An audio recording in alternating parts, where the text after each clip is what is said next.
Welcome to the Provocateurs podcast, enabling you to think differently about leadership.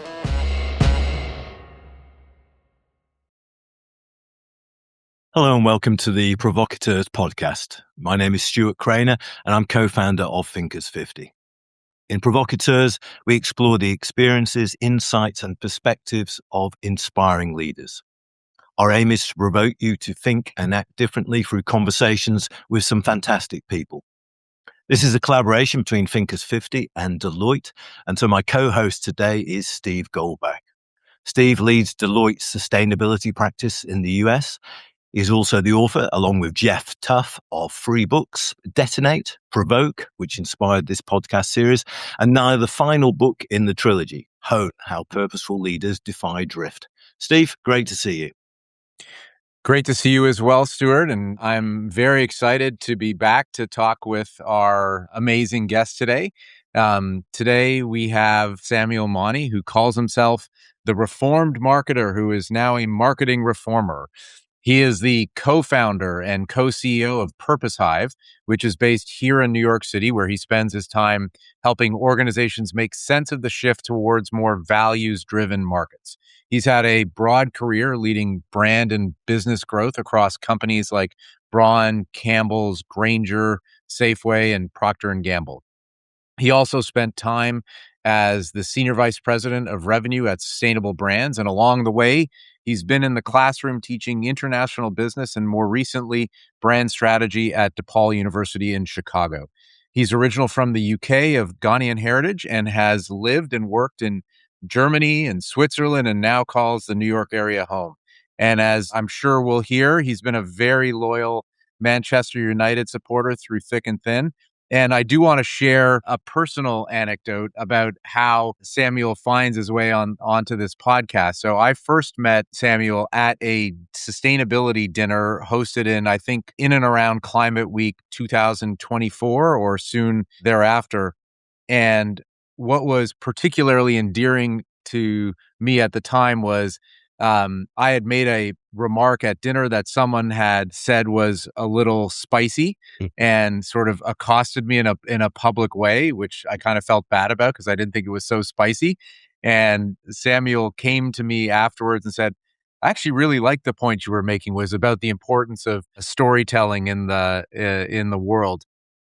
And then we had not stayed in touch. And then we ran into each other at a conference and immediately recognized each other. And he was kind enough to come see Jeff and I speak amongst the other 2 or 3 people that were there in the room. So he had a lot of empathy and we reconnected. We said, we got to have him on this podcast. So Samuel, welcome. Thanks for being here. Thanks for having me so much. And just, I think a little embellishment to the story or correction is I think actually I brought up the storytelling during the conversation. So I think the point you made, I came back in to the broader group and talked about the importance of storytelling in the space of climate, sustainability and purpose and all those areas. And I think I was the sort of a marketer in the room full of experts, and I just thought, well, okay, I'm gonna say what I'm gonna say, and I hope it lands, and I think it did. So fast forward to today, and here we are. Here we are, and it was appreciated. I think we can get into that story as part of our conversation, the importance of it. But you've described yourself as I said in the intro, reformed marketer turned marketing reformer, and both Stuart and I felt like that was a provocative way to introduce yourself. What do you think needs reforming in the world of marketing? Well, the full quote is I used to be a reform marketer, now I'm a marketing reformer because I believe that business should serve humanity and not vice versa. And I wrote that all by myself. I've been in marketing for a number of years. I've sort of taught it, I've studied it and, got the degrees in it and practiced it at the companies that you mentioned, and just felt that the constraints of the stories that marketing is, there's these 4 Ps of marketing: product, price, place, and promotion, which have been around since the 60s. They're great, but they don't explain the full world that we're in right now. And I think expanding it and bringing to life the stories that were always there is really the part of the reformation and reforming I'm trying to bring. So that the aspects, so these 4 Ps that I'm sort of saying, product, price, place, promotion, are sort of old and can be expanded to include people, Purpose, people, progress, and prosperity. Those are the ones that I feel that I've always been there and can be more brought to life in the space of marketing. So it's like purpose and shifting demands and behaviors to be more inclusive and equitable, just to have that positive impact. That's what purpose can do. And then you've got the aspect of people and the leadership to be a bit more compassionate, a bit more engaging, a bit more imagination and serving people. You've got progress, which is really about this idea of better solutions that raise the bar for everyone. So everyone's got to benefit from this, not just a few. And then prosperity. So listen, I'm in business as well. You've got to make money if you're in a commercial system. I get it. But prosperity means that everyone thrives and everyone can include nature and humanity in a more balanced way. And so, yes, you can still make money. I'm trying to reform the commercial system.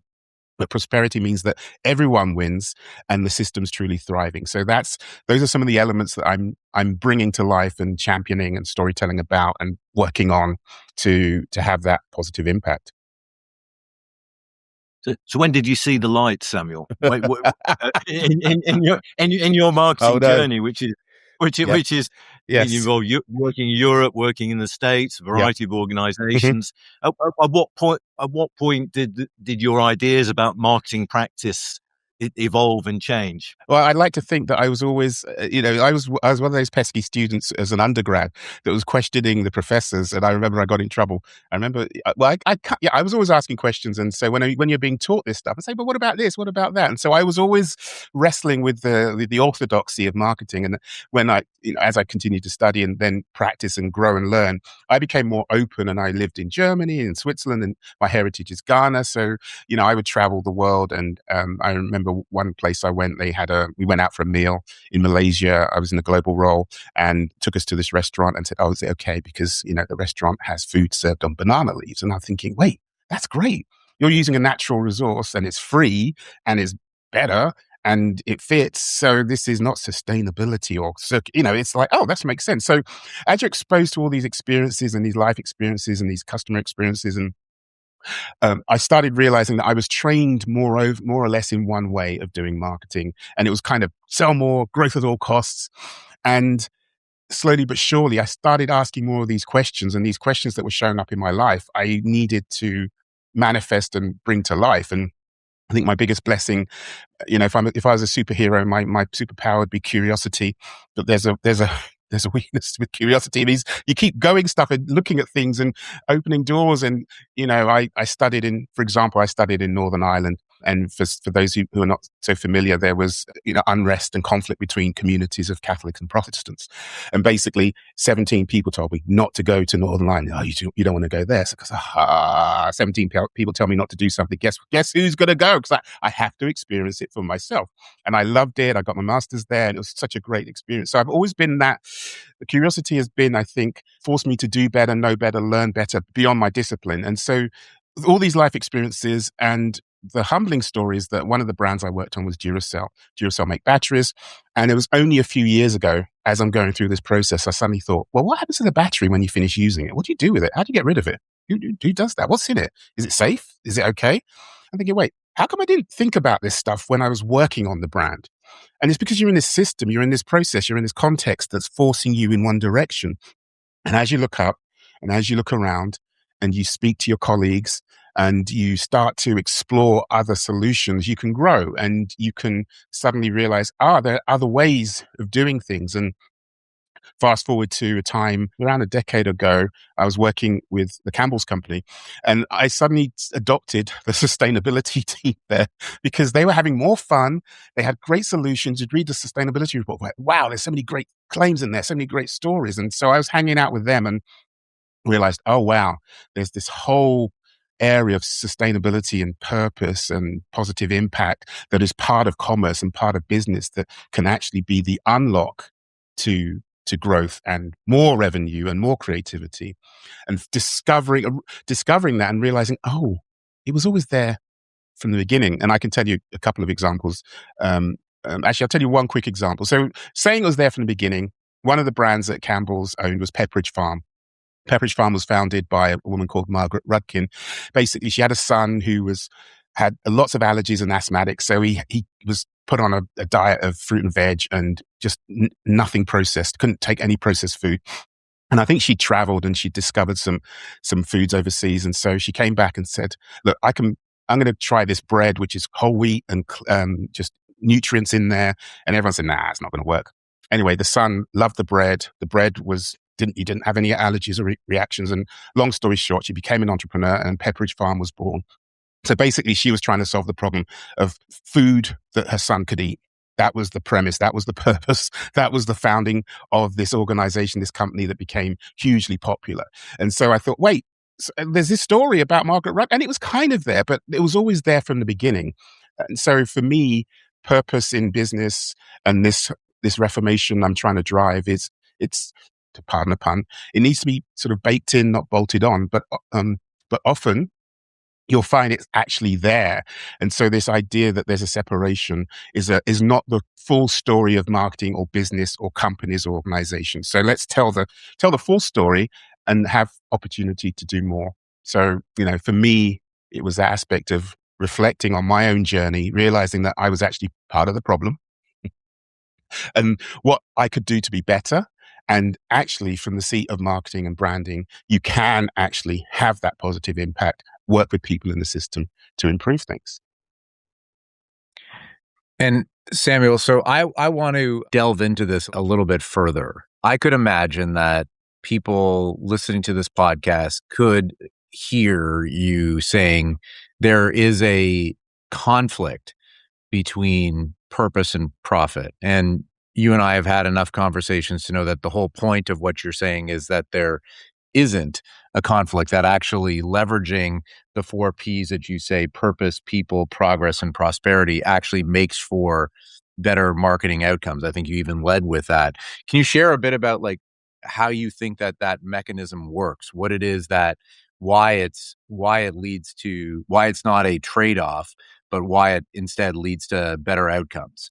I think there's a misconception that they're at conflict, but actually it opens up more tools, more opportunities, more avenues to actually grow. And this is not my opinion. And so this is where I'm going to drop some data. And I've written down a few things just to make sure I get it right. So if you look at, for example, the eco-consumer, Kantar says there's a $450 billion market. Wharton did a study that purpose-aligned companies have a sales lift of 11%. And then, there's Edelman, their survey, it hovers around 60% of people make brand choices based on their values. So the idea that there's a conflict, the data says people are deciding based on values, based on their beliefs, based on these elements. And so harnessing that in your business helps you grow more.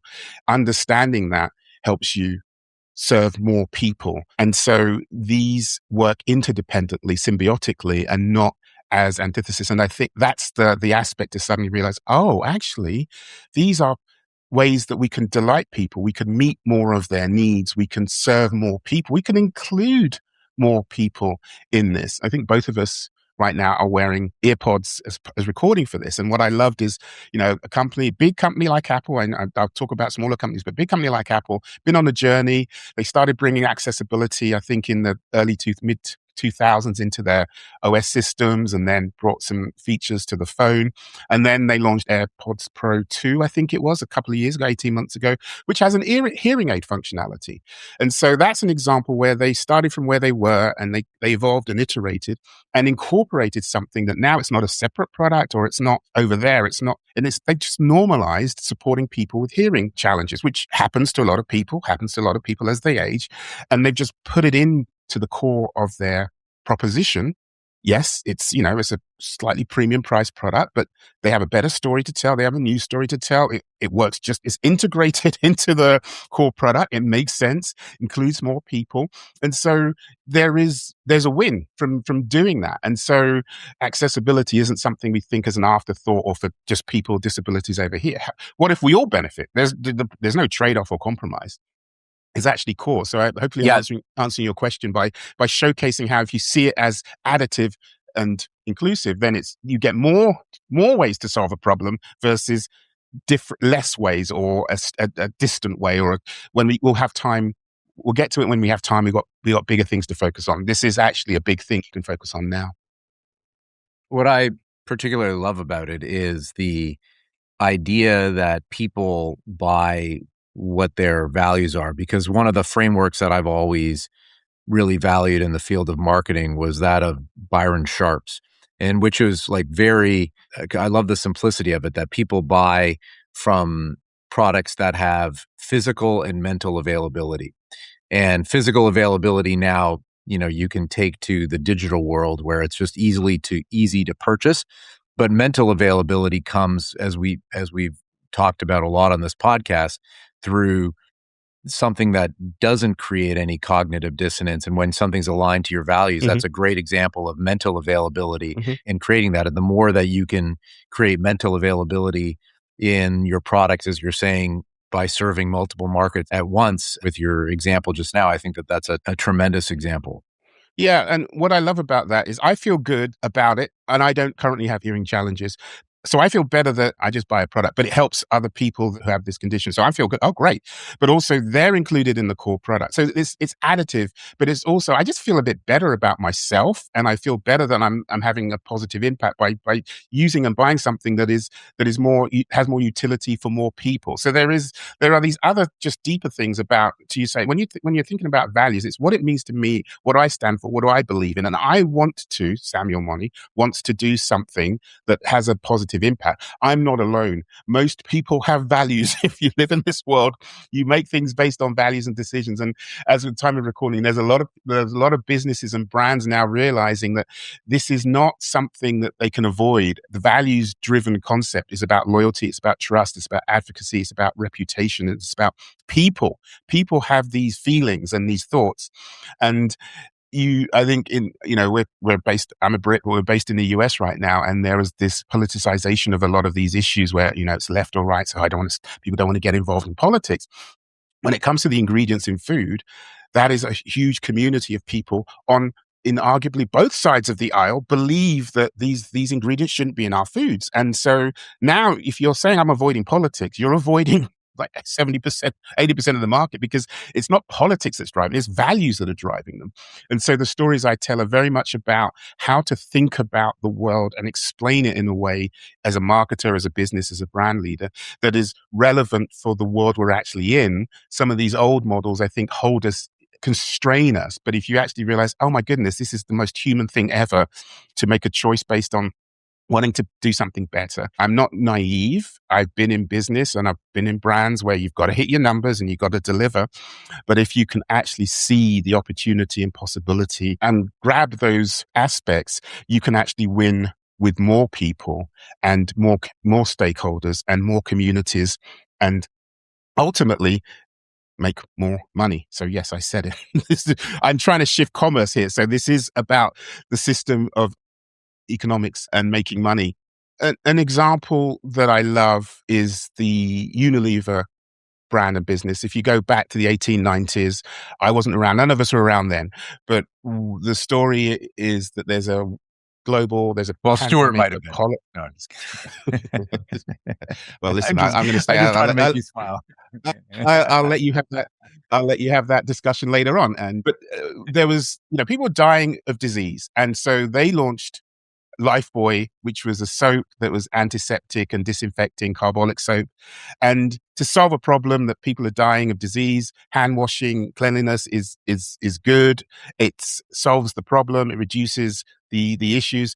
They're making a commercial product that they can sell at a profit and making money. So this idea that purpose was always there. It's actually something that's solving a real human problem, commercializing a solution, making money from it, and it's a win-win. And so this opportunity is abundant and surrounds us. So sometimes we've got to go back to the stories of how business and marketing was founded from the get-go, and realize that these opportunities, these possibilities, our imagination, our creativity, our solution-based approach that can help more people and more people thrive, have always been there. Let's grab onto those, let's hold onto those and bring them to the fore. Is the big difference now, Samuel? I was kind of thinking about it, that purpose and values now have the data behind them. You can point to any number of research findings which show that they're good for business. They're not just philanthropic or altruistic. They're actually good for business. Do you think that's true? And do people get that now? I think there is a misperception that there's a gap between them. And so I showcase a lot, and I shared some examples or some data that people wanted, but majority of people make decisions based on their values, or there's a lift from purpose. There's another resource that I love, and New York University, they have their Sustainable Market Share Index. They've been measuring in the CPG, consumer packaged goods, or in overseas sometimes called FMCG, fast-moving consumer goods categories. They've been measuring 36 categories, like toilet paper and paper towels, and I think shampoo and lotions and floor cleaners and diapers and various categories in those CPGs. 250,000 products. Been doing it for 12, 13 years. And the market for sustainably marketed, so they're saying, what percentage of the products in these categories are sustainably marketed? That's gone up in 2024 from around 23.8% to be precise. And it's gone up in 2025 to 25.4%. So from around 24 to over 25% of those categories are sustainably marketed. And so the reality is that we just need to look at what people are doing and buying. And that data I'm quoting is not survey data or self-reported. It's actually what people are spending money on. And I'm a Brit. I was in the UK a few weeks ago, and I was shocked because I went to the grocery store, had a little situation at home, needed to buy some toilet paper, went to the store, and I was bombarded with most of the shelf. Half the shelf was recycled toilet paper in paper packaging. And it was just all over the shelf. And there was a smaller section for the stuff wrapped in plastic. And it was like, ooh, who does that? Who wraps in plastic in 2026? I mean, who would do that as a brand? And it was just normalized. And now these retailers aren't doing it out of charity. They need to make money, right? This is they need to make a margin. So they're only doing this because it sells and makes them money. That was the conclusion I came that retailers are selling stuff that makes them money. Ta-da! So when these things are just what you see in everyday categories, you suddenly realize, wow, this is real. This is huge. And so sometimes it takes just walking into a store, not on autopilot. So I tell that story about, I was a bit provocative because on my LinkedIn post, I said, who gives a crap about the values, pardon the pun. And there's a brand which is huge in UK, and I think some of the other called Who Gives a Crap. Anyway, let's not digress. But my point being that look around and you'll see that this is not fringe or niche. This is actually quite common when it comes to people, especially people's health, what they eat, what they put on their skin, what they ingest, especially on that. Those are areas that people are much more sensitive to. What's in it? Where's it made? How's it made? Where's it come from? What's happened? What's the impact of doing it? And you'll see that people are spending their money based on these values and these decisions. And so it's not an opinion, it's evidence backed and evidence proven. You often talk about the learn, unlearn, relearn cycle, which lays out the idea that real progress requires not just learning new things, but actually unlearning what no longer serves you before you can relearn. Like, how can management teams do that collectively? What's that process look like? What's a productive way to relearn? I think one of the most effective ways is to just spend time with consumers is a great way to do that because it's an experience. But how do you promote that learning in your practice? The premise came from a quote I love. Alvin Toffler said, "The literate of the future, not those who cannot read or write, those who cannot learn, unlearn, and relearn." And I love that because it provokes you to think, okay, what are the things I'm learning that I need to hold on to? And maybe it's things like, okay, purpose actually does lead to greater creativity, greater possibility. What do I need to unlearn? And hopefully from the vibe I'm giving, unlearn playing it safe, unlearn staying timid and just keeping your head down and hoping it doesn't come to you, because the world is changing. And I feel that the relearn aspect that I really push is about starting from where you are. It's about progress over perfection. And I know in business, it's the hardest thing is to say, I don't know. Especially if you're in a group full of senior people, I don't know, but I'm going to find out. I'm going to go and learn. And if you can recognize, because the Apple story I told from before is that they started in 20 years earlier and slowly iterated to become better. So start from where you are. You don't have to be perfect. It doesn't have to be ideal. The conditions don't have to be just right for us to do this thing. It's making those steps because it's about being more connected to humanity, as you said, talking to people and hearing what they have to say, really embracing it and embedding it and responding to it and incorporating it. And I think as a marketer and as a brand leader, it's humbling when people share with you what they're going through. And if you can take that on board, use your imagination, use your creativity, respond to culture, you can actually have more reasons to be relevant to them, have more reasons to have more ways to show up for them, and have more ways to impact them. But remember, and the other thing I talk a lot about is it's not only people outside, if you're a brand or a company, it's also the people who work for you, your employees. Until the AI and the robots take over, there's still a lot of humanity in business. And, Gallup's survey says that, only a third of people are engaged at work, but like 2/3 of people are disengaged at work. They're looking for more meaning. They're looking for more care. They're looking for more community. They're just looking for more substance. And so if you change your organization's number from a third being engaged to 40% being engaged, increase it by 7 points. That's a huge increase in productivity. So if I'm the CFO, I'm thinking, right, people are happier, people care more, they're more connected, they're more communicative, they're more collaborative. They just find more in what they're doing. That means they're going to be more productive. That means they're going to show up. That means there's going to be less attrition. They're going to be less sick. And that's all measurable stuff. So we're going to make more money. So this is, again, about just running a good business, is doing this and incorporating it more. I think, Samuel, you kind of got to one of my kind of why I'm skeptical about some of the discussions about purpose, for instance, that there's a sense that some of it's performative. Like Yes. Purpose is like everyone had a vision in the 1990s or whenever everybody had a vision, and now everybody's kind of rediscovering that they've got a purpose. How can you cut through that kind of performative aspect? How do you know it's genuine?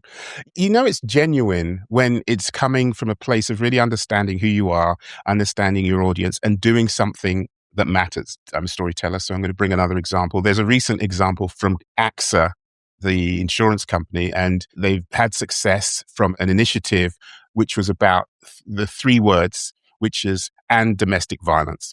And domestic violence. So what they did was, which was I thought was genius, was retrospectively adding those 3 words to 2.5 million insurance policies.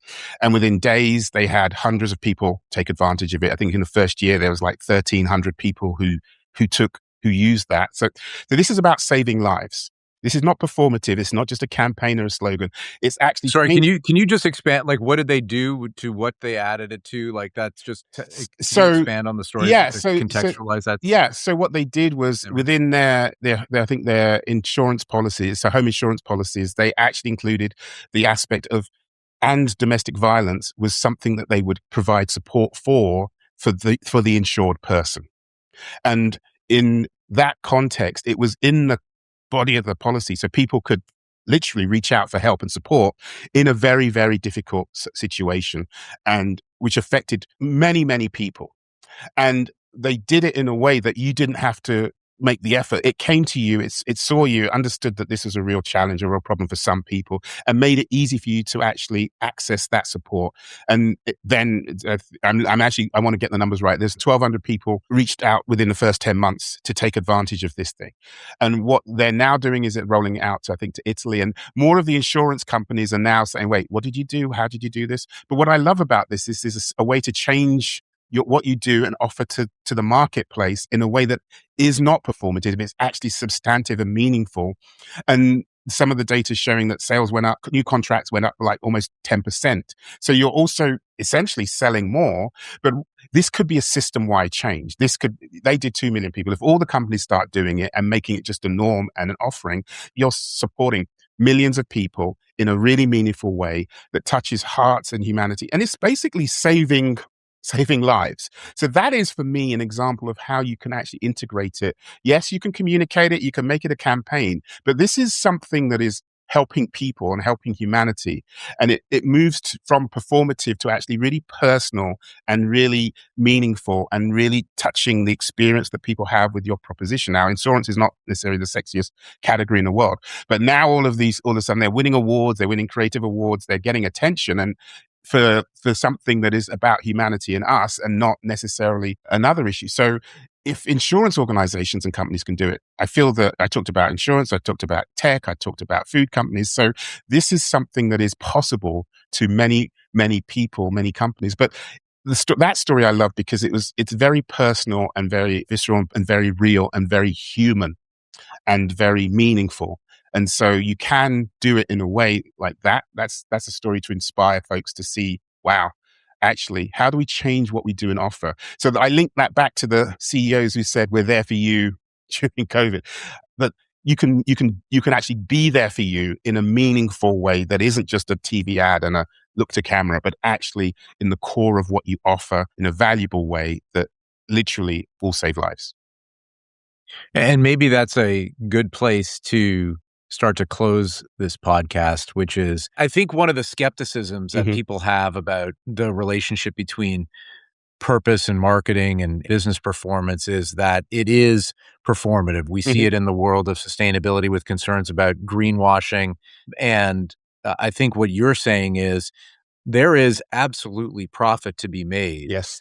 when your actual, like demonstrated behavior aligns with the core values of the consumers that you're trying to target. And there should be nothing controversial about it. It's actually just caring. Is that a provocative idea you wish people would embrace? Is there another way you'd say that? I'm going to write that down. Hopefully, well, we're recording this, so I'm going to take your refrain. But absolutely, that it's this idea that purpose and performance are not intention; they're actually driving each other, right? They're reinforcing each other. They're integrated, and it's about these conversations and decisions that are hugely values driven, but human experiences, right? This is about humans and helping brands and people and companies connect more deeply with them to build more trust with people. And you have that possibility, you have that potential. And so see that and be about it, and know that from some of the stories I told, that was always in business. This was always in this idea, this ideal of this sort of cooperation and this system that works together. And so know that it's just as about business and profit to care and to support and to inspire and to solve these problems. Business absolutely has that obligation and that responsibility. Communities, society expects you to do that. And also you will be rewarded commercially. And so this is not something that can only live in philanthropy or non-profit. It actually can be the core to your brand and to your business and to your growth and to your success today and onwards in the future. And so that's what inspires me to keep doing what I do, because that's a story of not just hope from the sake, they say that hope's not a strategy, but without hope, your strategy will fail. And so for me, this values-driven approach is something that is true, it's real, it's measurable, and it's happening. So it's just about being about it. And in many ways, the most beautiful expression of purpose and performance is sport, and in particular, Manchester United, the British soccer team, who I know you're a supporter of. And I think it's an interesting example because it shows some of the complexity of what you're talking about, Samuel. Because what should the purpose be of a soccer club? To make money, to win trophies, to entertain, to support and it's got communities. Where are the communities and who are the communities? And it's got many of the issues are embedded there. It's showing some of the complexities, I think. Yeah, it's very complex. And when you talk about community, that's the thing. I'm based in the US. I used to live in the south of England. I travel up to Manchester to watch the team. And it's a global organization. It's a global brand of people from all over the world that support the team. But also, if you look at the players who play for the men's team and the women's team, they are also people from all around the world. So it's a very inclusive space. It brings people together. And what I love about sport is, especially the football tradition, soccer tradition, is that you've got a stadium, 70,000 people all singing together. And if you say to most guys, oh, when was the last time you sang with other guys? Like, well, who does that? But in the sporting stadium, you have a community, right? And you have this feeling. And what we know is that commonality is huge and has a positive impact. But it's the aspect of they have their local communities to support, but they are part of a global community. I know we digress a bit from this, but for me, the power of sport and music and these other aspects to connect people is huge. And so from a brand perspective, obviously as a Manchester United fan, I think we're the best, but I shall continue to enjoy the upward momentum that this sporting team has. And I'll be watching them from a distance from my TV screen. I may or may not be singing along with the audio from the fans in the stadium. Well, I'm glad that the two of you can agree on your, sports enjoyment. I've been a long-suffering Toronto Maple Leafs fan, and we're going to suffer for another few years, it seems, on our end. So I'll let the two of you enjoy. Before we wrap up, Samuel, is there a way that people can find you on the interwebs? Where can they reach you? They can absolutely reach me. So they can reach me, samuel@purpose-hive.com. So samuel@purposehive.com is the website. Purpose Hive, there's a contact form in there. So you can find us on the internet. Or you can find me on LinkedIn, where I'm pontificating, sharing, and looking to inspire and storytell about all things values-driven, purpose, and positive impact. So LinkedIn or through samuel@purposehive.com. Samuel, thank you so much. That's all the time we have for today. And thanks to all of you for listening. This is the Provocateurs podcast, and we've been Stuart Crainer and Steve Goldback. And please join us again soon for another episode of the Provocateurs. This podcast is part of an ongoing series of interviews with executives. The executives' participation in this podcast are solely for educational purposes based on their knowledge of the subject, and the views expressed by them are solely their own. Podcasts should not be deemed or construed to be for the purpose of soliciting business for any of the companies mentioned, nor does Deloitte advocate or endorse the services or products provided by these companies.